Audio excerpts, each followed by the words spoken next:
Selamat malam Ibu, Bapak. Jadi di sini saya mau melakukan penyuluhan sedikit nih tentang penyakit yang lagi jadi topik yang cukup hangat perbincangan di masyarakat ya, yaitu COVID-19 nih. Sebelumnya ada leafletnya dulu, boleh dibaca. Nah, jadi pertama apa sih COVID-19 ini sebenarnya?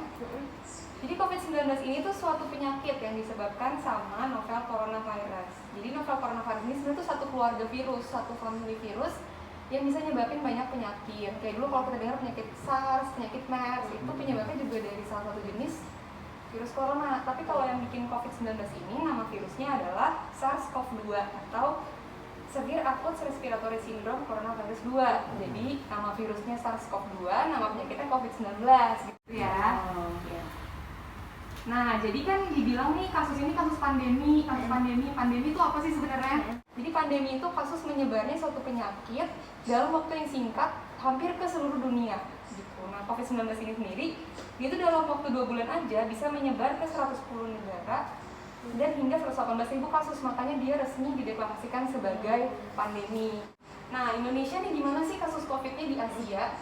Di Asia sendiri Indonesia itu kedua terbanyak negara dengan kasus COVID-19 tertinggi jumlahnya. Yang pertama itu negara Filipina, disusul Indonesia. Nah, nih kita bisa lihat ya kurvanya di sini masih cenderung naik ya kalau Indonesia. Ntar kita bandingin sama negara-negara lain. Di Indonesia sendiri per tanggal 29 Agustus aja penambahan kasusnya bisa sampai 3.003 kasus per hari gitu. Dengan 4,3% dari total kasus yang terkonfirmasi itu meninggal dunia. Nah ini kalau kita bandingin sama Malaysia, kalau Malaysia kan udah naik, habis itu udah mencapai puncaknya lalu cenderung udah turun kan. Singapura juga sama kalau kita lihat secara garis besar. Sementara kalau Indonesia di sini kita belum melihat ada puncak kasusnya, masih terus naik gitu. Cenderung kurva itu masih terus naik.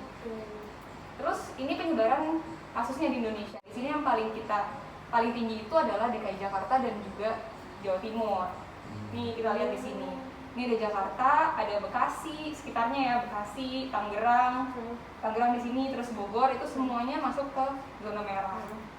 Nah, ini kasusnya di Jakarta juga kurvanya masih cenderung naik gitu, sampai per harinya itu nambah sampai 561 kasus. Jadi cukup tinggi ya. Nah, sekarang kita masuk ke apa sih gejalanya dari COVID-19 ini? Sebenarnya gejalanya itu luas, jadi dari tanpa gejala, gejala ringan, sedang, sampai yang berat butuh bantuan nafas gitu. Nah, gejalanya itu sebenarnya gejala-gejala dari infeksi saluran pernafasan, mulai dari demam, batuk, pilek, sakit tenggorokan, lemas gitu. Jadi kan gejala-gejala ini sebenarnya masih nyaru ya sama penyakit-penyakit lain. Nah, makanya masih ada penelitian lebih lanjut tentang apa sih gejalanya yang khas yang mengarah ke COVID. Salah satunya itu yang paling terbaru ada penurunan fungsi penciuman sama penurunan fungsi perasa. Nah ini istilah baru di COVID-19 nih, jadi udah nggak pakai ODP, udah nggak pakai PDP, udah nggak ada OTG gitu ya. Yang sekarang dipakai adalah kasus suspek, probable, konfirmasi, dan kontak erat. Penjelasannya memang cukup panjang, tapi intinya di sini selama belum ada hasil swab yang positif, belum bisa kita bilang konfirmasi. Bisanya cuma suspek atau probable. Kalau probable itu kalau kasusnya itu saluran pernafasannya yang gejalanya cukup berat, kritis hingga meninggal, tanpa ada hasil swab positif kita masukin ke probable. Sedangkan kalau yang ISPA ringan atau dia cuma kontak aja sama orang yang konfirmasi, kita masukin ke suspek. Kalau misalnya udah ada hasil swab, apapun itu gejalanya masuk ke konfirmasi. Kalau misalnya dia berkontak erat dengan kasus yang konfirmasi, kita masukin ke kasus kontak erat gitu. Lalu untuk pemeriksaan nih, jadi pemeriksaan kan ada banyak nih istilahnya sekarang, rapid, swab. Ini apa sih gitu? Kalau rapid test itu yang kita cari dari rapid test adalah deteksi antibodinya. Nah, jadi setiap pemeriksaan itu emang punya kelebihan dan kekurangannya masing-masing. Rapid test ini sendiri sebenarnya nggak dipakai sebagai alat diagnostik, dia cuma dipakai sebagai alat screening aja. Karena dia punya beberapa kelemahan, selain sensitivitasnya bervariasi tergantung dari pabrik atau yang manufacturer yang membuatnya, dia juga bisa reaksi silang sama family coronavirus yang lain. Jadi virus-virus lain yang juga berasal dari family corona, antibodinya bisa terdeteksi juga gitu. Dan juga yang lainnya, pembentukan antibodi ini kan nggak dalam waktu singkat ya, perlu berminggu-minggu sampai berbulan-bulan. Jadi ketika seorang itu rapid testnya negatif, belum tentu dia tidak terinfeksi, bisa aja belum ada antibodinya gitu. Makanya dia tidak digunakan sebagai standar diagnostik. Yang digunakan sebagai diagnostik itu adalah PCR swab test. Jadi yang dicari itu adalah langsung si antigennya atau materi genetik dari virusnya. Tentunya pasti punya sensitivitas yang lebih tinggi, cuman punya kelemahan juga. Biayanya cenderung mahal dan waktu hasilnya lebih lama daripada rapid. Terus untuk penyebarannya sendiri gimana sih? Dia kan sekarang ada istilah droplet, ada istilah airborne. Bedanya itu apa? Droplet itu tuh cairan yang keluar dari saluran nafas kita.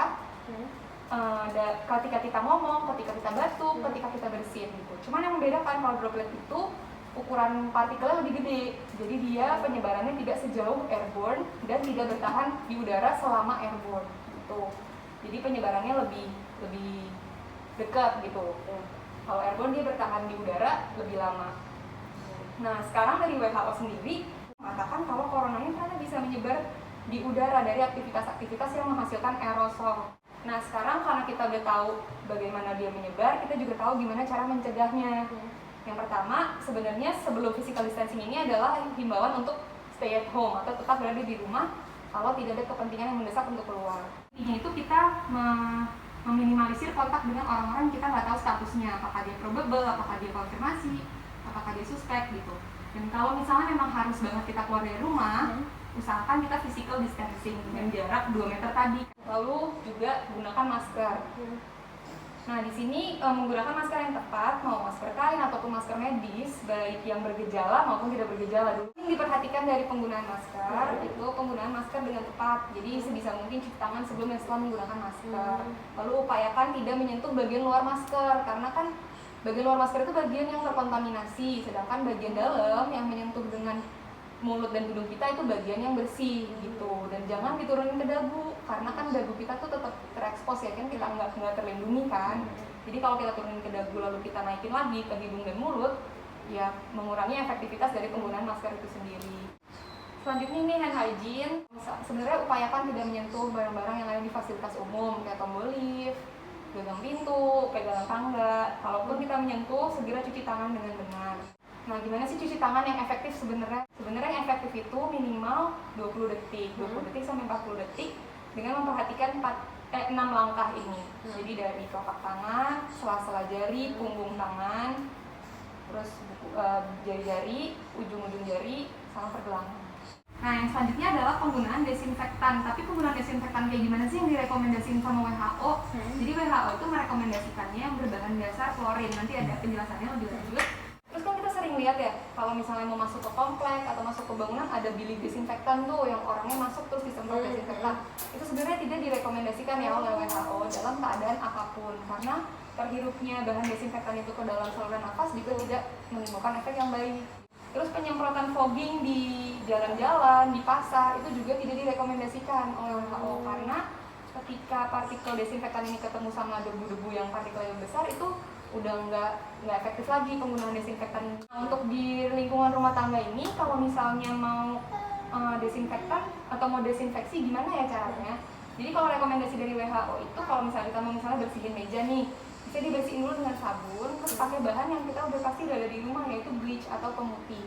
Jadi pemutihnya ini diencerkan dulu dengan air, lalu kita bisa lap permukaan yang mau kita bersihin. Itu udah termasuk cukup efektif dari WHO. Oke, jadi segitu aja yang bisa saya presentasikan, bisa saya kasih tahu. Mungkin ada yang mau bertanya? Mau nanya sih dok, kan ini kan saya punya anak, tapi ini masih kecil kan, masih umur 5 bulan. Oh iya. Katanya kan nggak boleh penggunaan masker ya, itu gimana ya dok? Jadi kalau di tempat umum gitu? Oh iya, jadi kalau misalnya untuk anak-anak berusia di bawah 2 tahun, itu dari IDAI atau Ikatan Dokter Anak Indonesia memang tidak merekomendasikan penggunaan masker, karena anak umur segitu kan dia masih tidak bisa mengontrol untuk kalau misalnya kita sesak kita bisa buka maskernya, terus kalau udah kita tutup lagi gitu kan. Mereka kan masih belum bisa mengontrol untuk seperti itu. Jadi sebisa mungkin sih sebenarnya yang paling utama jangan terlalu banyak keluar dan kontak dengan orang-orang yang kita nggak tahu statusnya. Tapi kalau sangat mendesak, misalnya harus ke rumah sakit, bisa menggunakan face shield. Oh gitu. Jadi dokter kita. Oke, Terima kasih dok. terima kasih.